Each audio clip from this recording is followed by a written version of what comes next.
Well, I'm back to trim the spot that I threw yesterday. I had recorded this earlier, had recorded the voiceover, but unfortunately, after I got it all done and I was listening to it, I realized that I had the video's sound playing while I was recording the voiceover, which made a lot of static and a lot of noise. So I'm having to do it over again.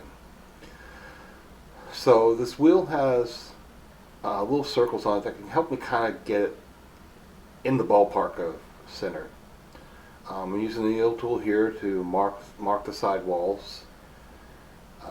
Where it's off center, it will be deeper on one end and shallower on the other.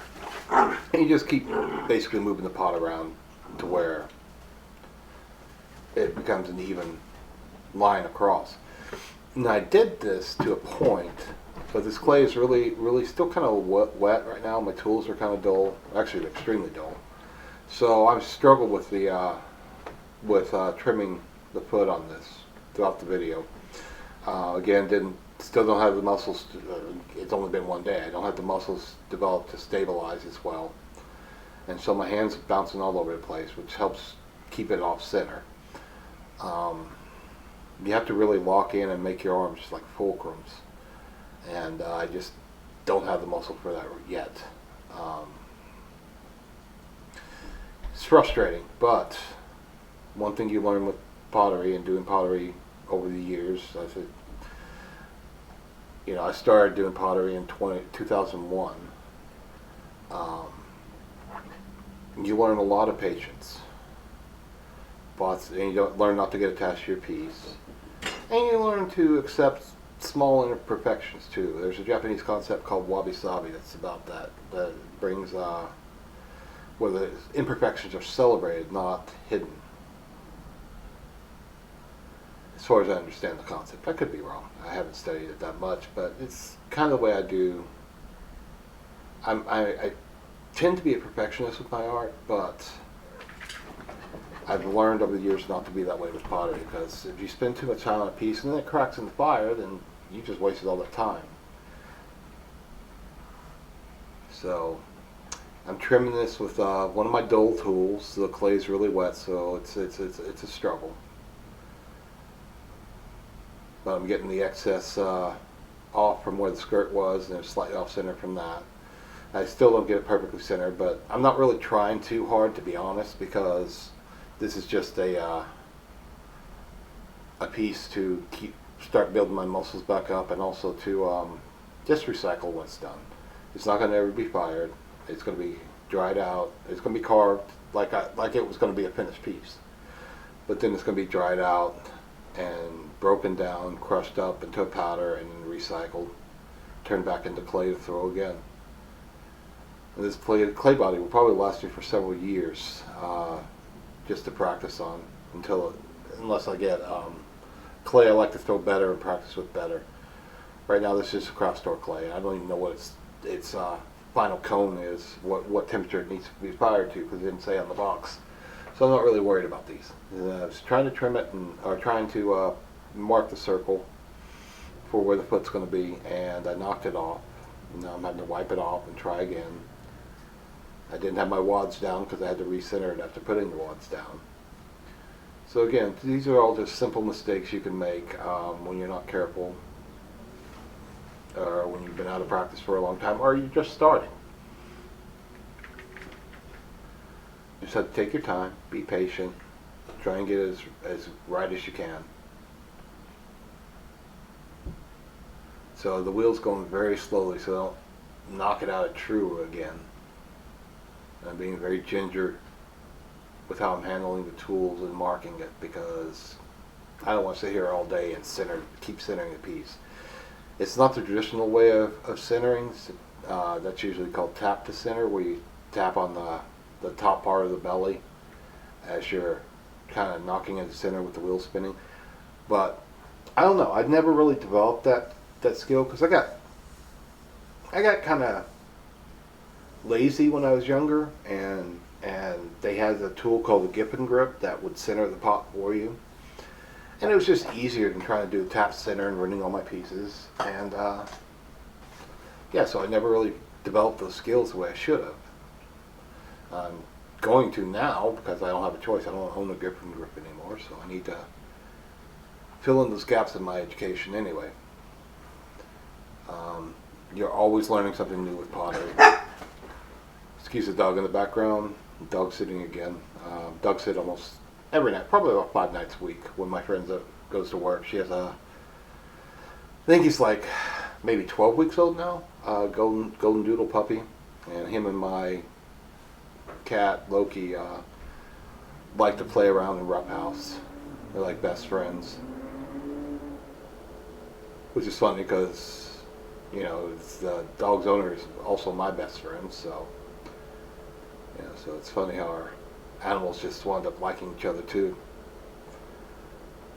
I was really hesitant about it when she first brought up needing somebody to watch them because she works as a night nurse, and so I was hesitant at first. I was like, "We'll give it a trial run," because I had just gotten the cat not too long ago. It was a very young kitten.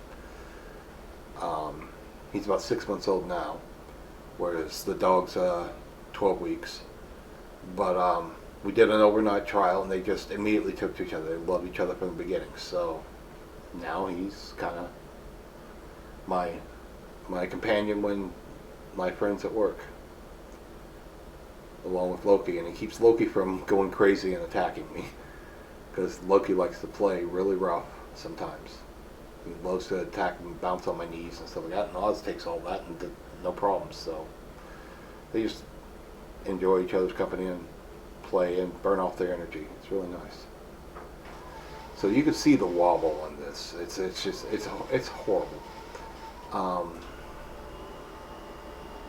I don't know. I did recover to a point, but I would never have fired this piece anyway in the end, even if I had originally intended to, because it's just so off. I know I said accept imperfections, but there's imperfections and they're just amateur looking. And that's kind of what this piece is, because I'm out of practice.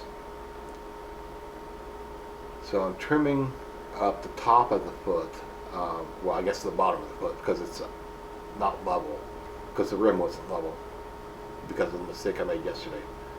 And each mistake you make, if you don't correct it, will compound over time as you're finishing a piece. So you tend to want to correct your mistakes as soon as possible. These are all practice pieces. These are all just me not trying to do a perfect piece, but just to work my muscles and get the skills back, so I can go back into production once I get a kiln built.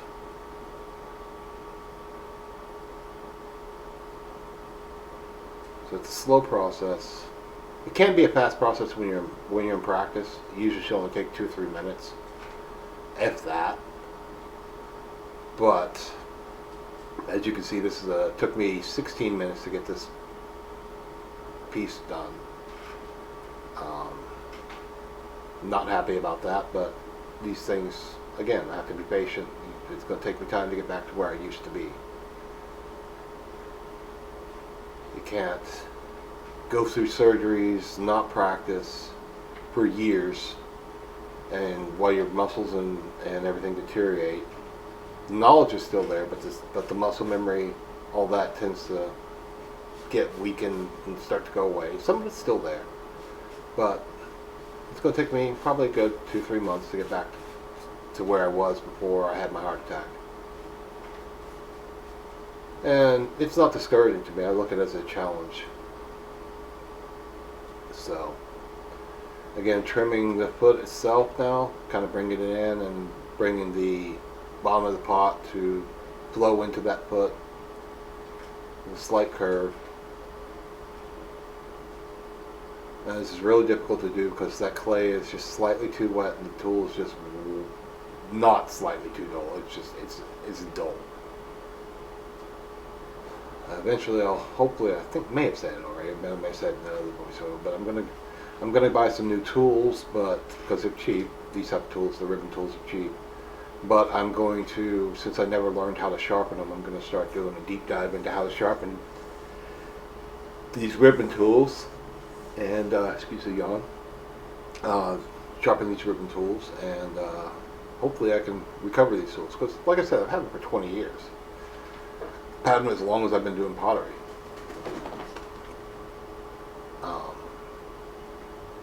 20 plus, I guess. Well, 2001 is when I bought some of those tools. So I guess 23 years. So this piece is I'm getting the outside of the body smoothed out a little bit better. And then I'm going to go in looking for the right tool to, a tool that'll work well, to cut the center of the foot, help define its shape. And I mess up horribly on this. The clay like snagged on one of the tools and went way off, and I had to correct that. You don't want to trim it too dry, but you don't want to trim it too wet either. It doesn't peel away good enough. It kind of lumps on there, and it's gonna snag, and the tool drags, especially if it's dull. And no, I'm not blaming my tool. I'm blaming my lack of recent practice. But the tool does factor in, because it's just in such bad shape. Now I decided to go with my steel trimming tools, the Japanese style trimming tools, but these are even duller, and I really almost lose that foot when I went to this tool. The tool I'm grabbing right now, it really snagged the clay and created a recessed area that I had to, once I got finished, I had to kind of use my hands to flatten back out. Which if it was fired, it may crack or re-warp in the fire, but since it's not going to fire, it doesn't matter.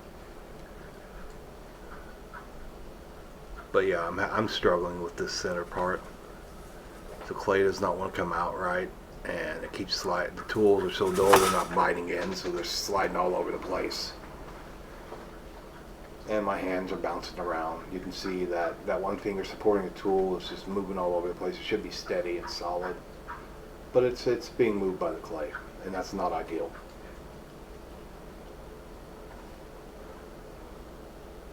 Because there's no stability, there's no center, and your piece is no longer true circle. And I mean, there are styles where you will throw an off-center foot, but this was not one of them. This is not intentional. But now I'm finally getting the clay to bite in, and you can see the ribbons just peeling away, whereas it wasn't before. It was just coming up in a big lump.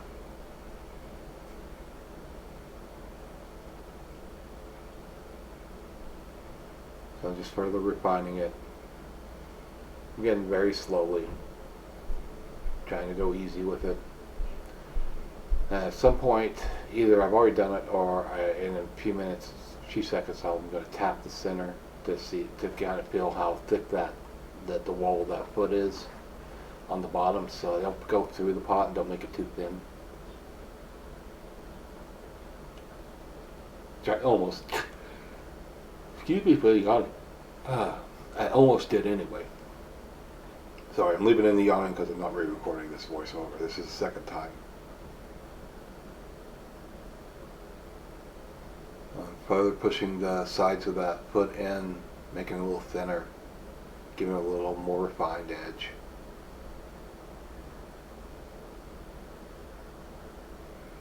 You see how the clay keeps getting stuck in the corners of that tool because it's too wet.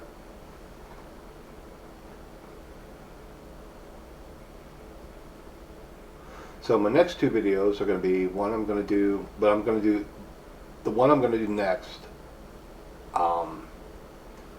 Probably will be the carving of this vase, but I'm going to do a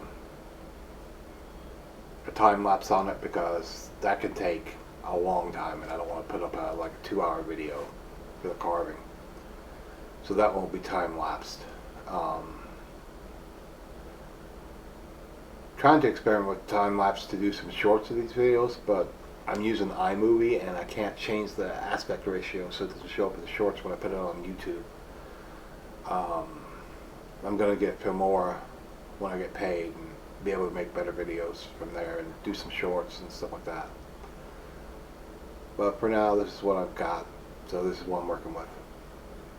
And as I get further along, starting to do these videos and recording and getting my skills back up and getting more experience using the editing software. These videos will get better. And as you can tell by all the ums and stuff, they're not scripted. I'm just watching the video, remembering what I was doing, and just commenting on it. Because I don't like to talk when I'm throwing. I like to have my full concentration. Here I'm removing the wads that I put to hold the pot in place, but they were a little sticky, so I had to use my needle tool to pry them off, pry the first one off, so I didn't damage the rim of the pot trying to pull it off. And then they just come right off after you get an edge. The rim's dry enough that the clay's not really sticking, so even though it's wet clay.